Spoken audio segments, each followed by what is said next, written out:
from Georgia here with you, aka VHS82 apostrophe, with our ongoing 31 Days of Horror. Happy October. Really deep in the midst of it now, aren't we? Day number 17. Had some James Whale on the mind, so I decided to run with 1933, The Invisible Man. Claude Rains, of course, Jack Griffin as character from 1933, man. The Invisible Man runs 1 hour and 11 minutes. Seems short, but man, in a good way, does not. It is a full film, man.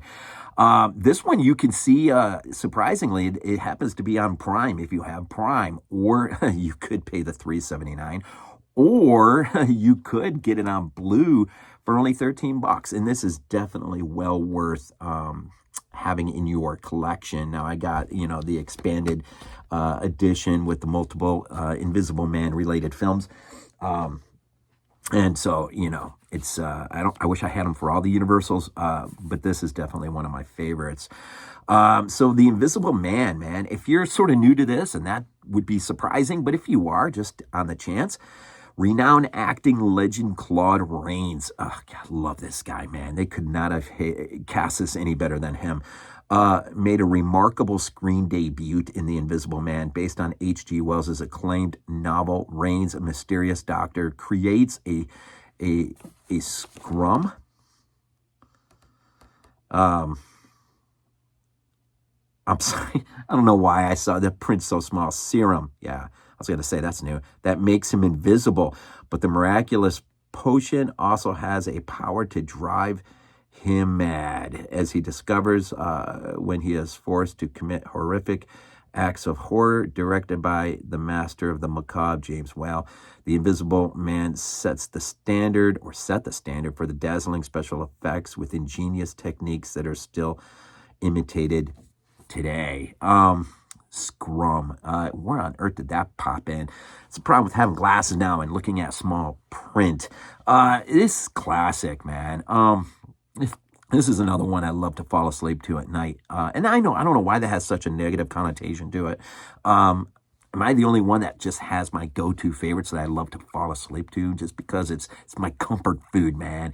And The Invisible Man is one of them. The Old Dark House is another. That may be my favorite James Whale film. Bride of Frankenstein and a third, maybe. But this has got one of the great classic openings where Griffin comes in out of the cold, the snowy cold, into a somewhat of a hostel of sorts, tavern with rooms that he can stay, a room he can stay in. And it reminds you a lot of the opening tavern scene in American Werewolf in London. Pretty sure that's where John Landis was, I think, paying a nod to, was the classic Invisible Man. And there he tries to work out his sermon. Wow. Whew, shows you where my mind is at right now. A serum to get him back, right? And so, of course, as I read, he just starts to descend into madness.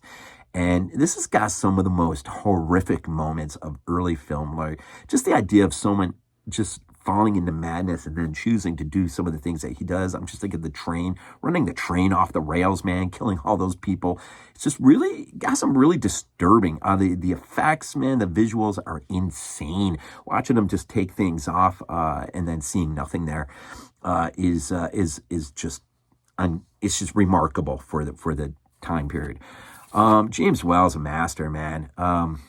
He is definitely a go-to. And I did it last year, so I won't do it again this year. But The Old Dark House is also just unreal. Not the remake, the James Whale film.